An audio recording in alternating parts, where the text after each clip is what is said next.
So just get it away from the internet, Yeah. right? If that machine has to go and talk to someplace to get the engineering files to be able to go perform function X, cool. That's the one touch point that thing should have into your environment. Everything else ought to be blocked off, because if I'm going to go hack your environment, I'm going to start there, because that thing is super wide open and we know it, and we can make it do dumb stuff, Yeah. right? With old machines, especially, attackers know that thing hasn't received updates in years, Years, maybe. right?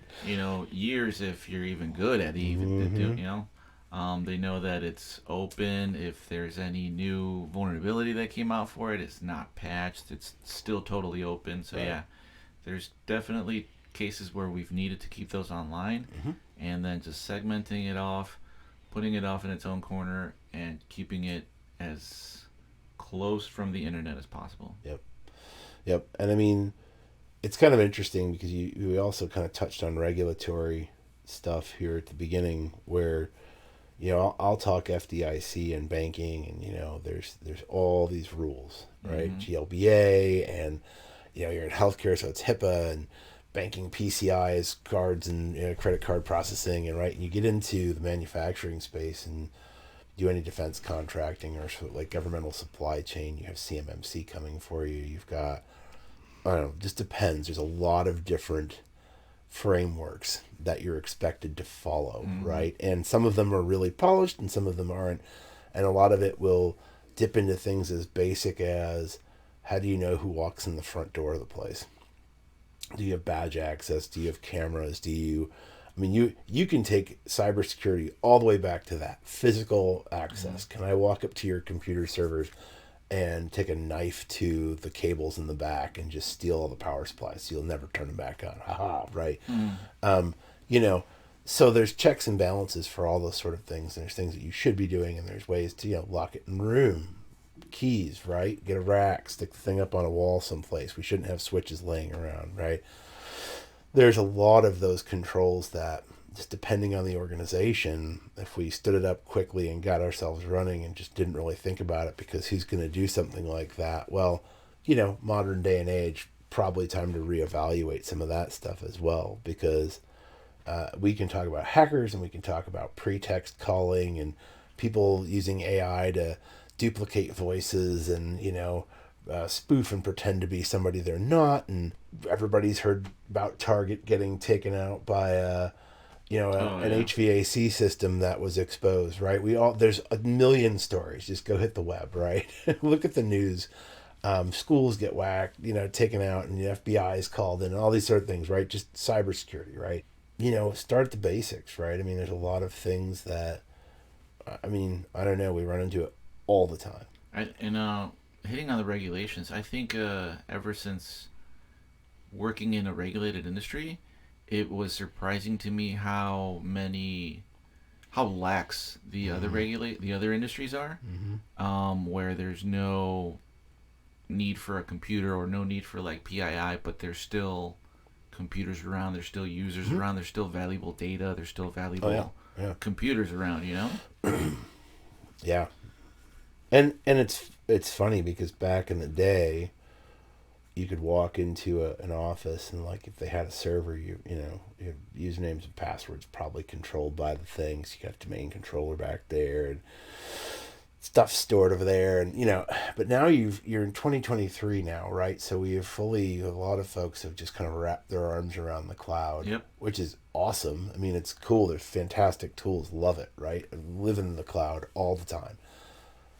But it's kind of taken away the need for some of those kind of old architecture type of things that I could walk in there, poke my head, and knew you had a server, take a look at your PC, go, okay, well, at least they have a domain controller, so we know they have some sort of credentials and things like that. Anymore, you need a PC and a cloud subscription. And folks are like, ta-da, we have a business, right? Mm-hmm. And I mean, that's not untrue. You have grown up email, you can create a website with AI if you want. You can do all these great things, right? But like, you can't ignore the security stuff, right? And that is a lot.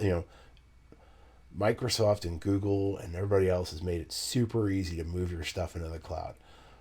what they don't stick to is the security side of it, right? And so we can take all these great concepts and we can dig into just everything, but in reality, the rules don't change, right? You still have to have passwords. You still should have MFA. You should still be running a good antivirus that we can make sure is doing its thing. We have to monitor and update, and all the rules are fairly static. It's just a different way of doing it. But And don't think that, and just because you're a small business, it's not going to happen to you. Mm-hmm. I mean, if someone can get $5 from you, they're going to get $5 from you.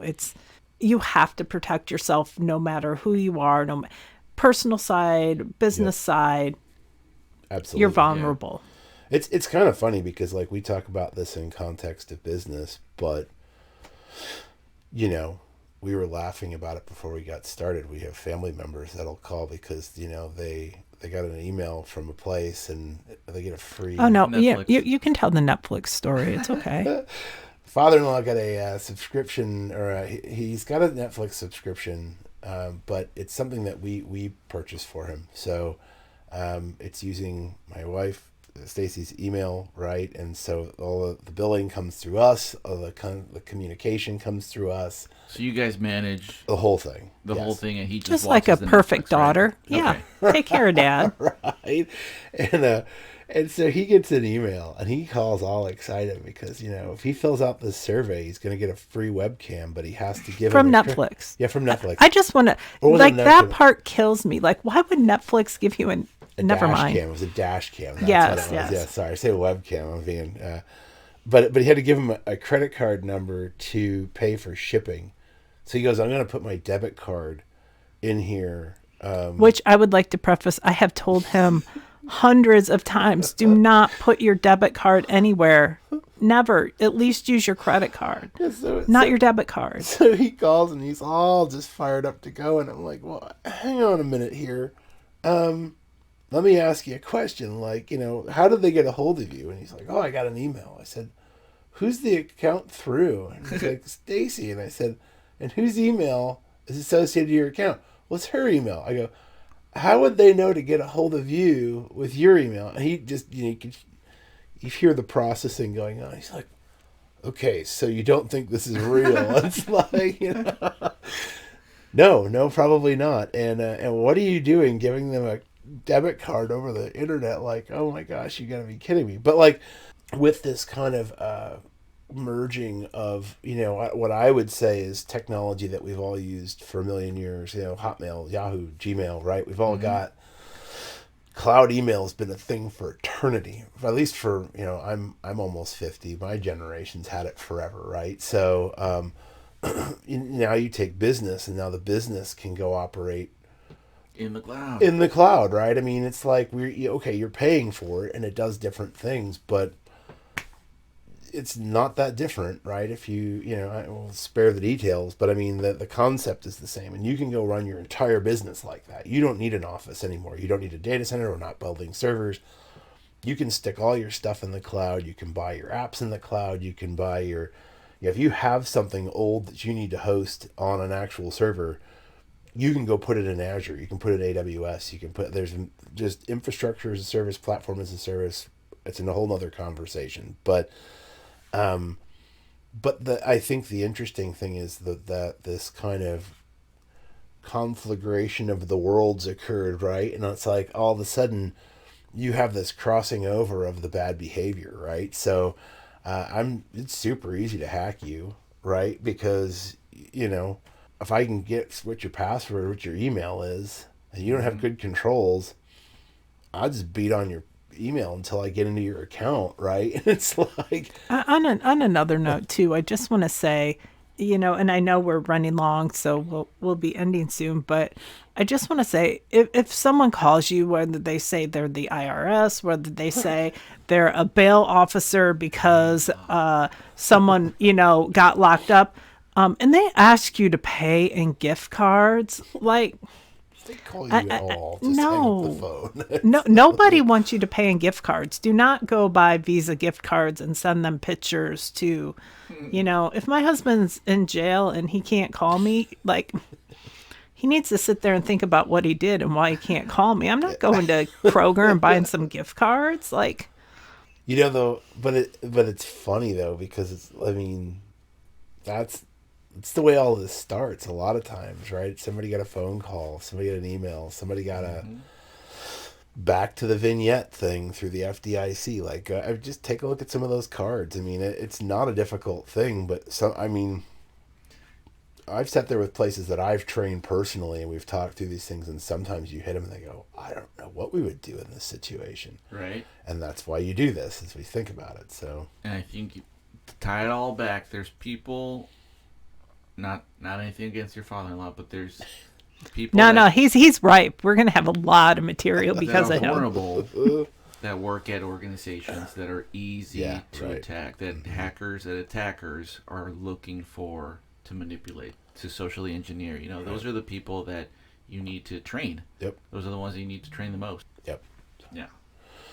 You know, I was gonna say too. We used to work with a guy, Denny and I did, and he was he was funny. So he's one of our jobs, Brian, and Brian would get phone calls from these people pretending to be Microsoft, and they would just want access to his computer. And so Brian kept a virtual machine on his laptop, and he would put them on this virtual machine and just toy with them for hours.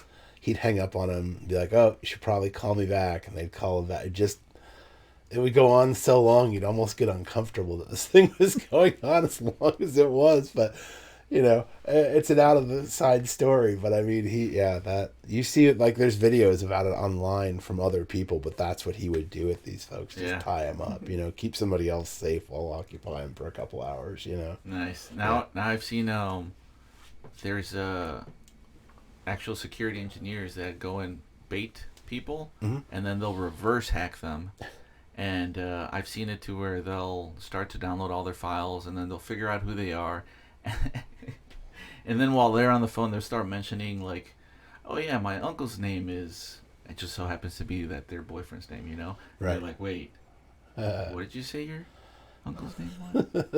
And they start to lead, and then eventually they figure out that they got hacked, and they get just as mad as one would get when they're hacked, which is comical to see the other way. There's a good example. You can YouTube it. It's worth watching. Oh, yeah. Ready? I'm good.